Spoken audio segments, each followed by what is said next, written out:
Denmark should not be a rich country. It's small, cold, has almost no oil or gas, no big industrial power, and its taxes nearly half of what its people produce.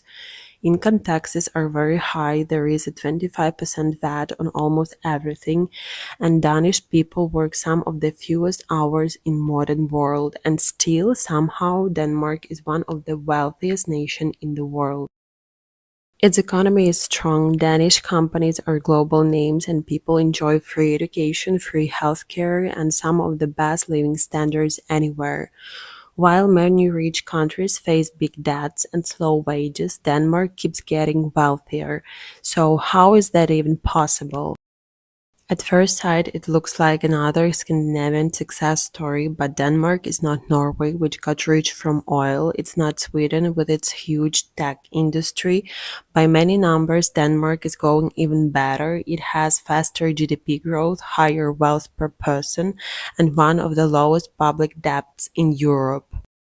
But before we call Denmark the perfect economy, it's important to see the small cracks under the surface: rising housing prices, worker shortages, and pressure on the welfare system from immigration and aging. Even with these problems, the system works very well. So the question is, how does Denmark make it all work?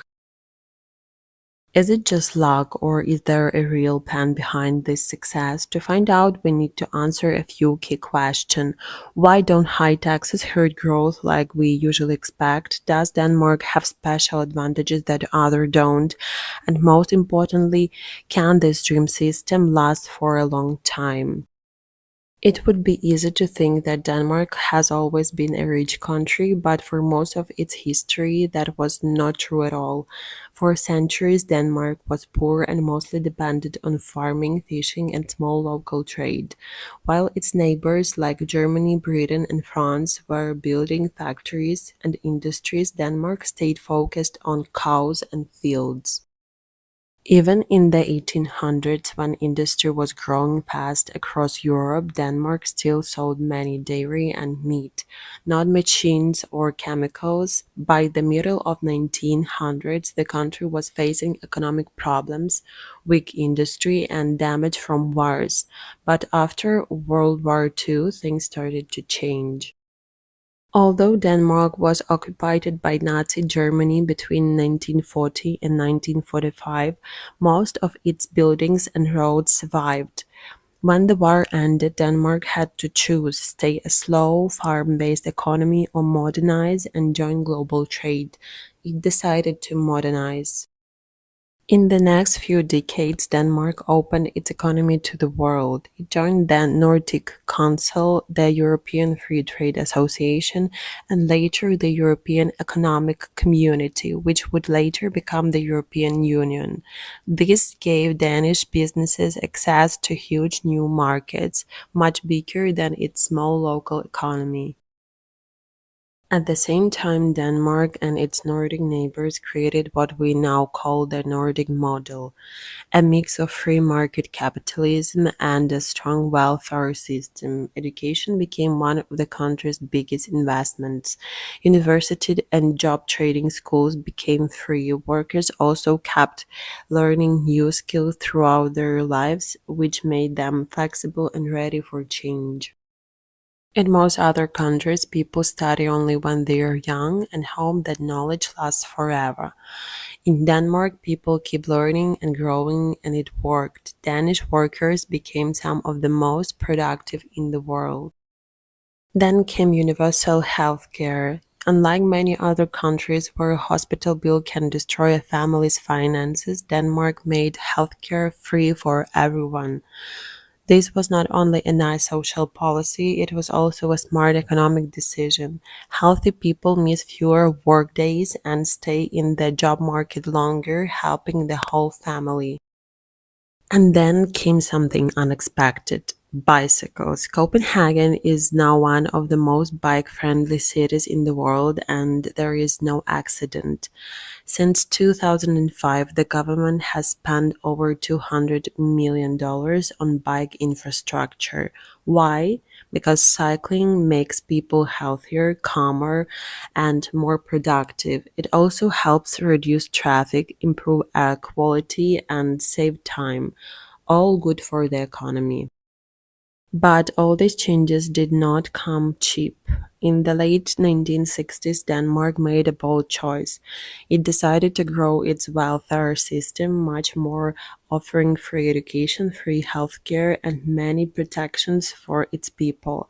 To pay for it, the country raised taxes a lot. The share of taxes compared to GDP jumped from 29% in 1965 to nearly 50%. Many experts warned that such high taxes would kill competition and scare away businesses, but opposite happened. A healthy, educated population became one of the Denmark's biggest strengths. That created the right condition for new ideas and strong industries. Innovation, not low taxes, became the key to Danish success.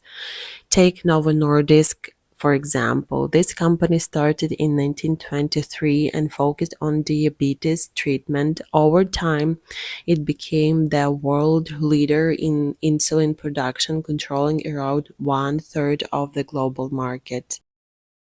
In the 1970s, when most countries invested more in oil, Denmark took a risk. It decided to develop wind energy. At that time, it looked like a strange idea.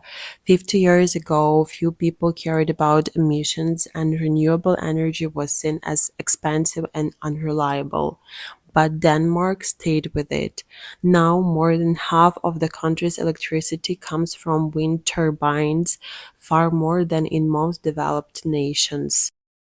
For a small country with a few natural resources, Denmark's success is amazing. But how does it all stay together when it has some of the highest tax rates in the world?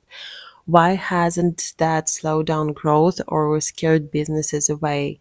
The answer is not how much Denmark taxes, but what is taxes. While many countries place heavy taxes on companies and workers, Denmark focuses more on personal income and spending. Payroll taxes, the extra cost employers pay for things like social insurance, are quite low. Instead, workers pay high income taxes directly on their earnings, with the top rate above 55%. Then there is a value added tax, VAT, a 25% charge on almost everything people buy, one of the highest in the world. That sounds tough for workers, but here is the balance. Corporate taxes are low, only about 22%. That is below the average of most rich countries and lower than Germany or France. This makes it easier for companies to hire, grow, and reinvest. And it works. Denmark now has one of the highest startup rates in Europe. Entrepreneurs get grants, simple rules, and tax system that rewards reinvestment instead of punishing profits. The World Bank even lists Denmark as one of the easiest places on earth to do businesses thanks to its digital government and efficient laws.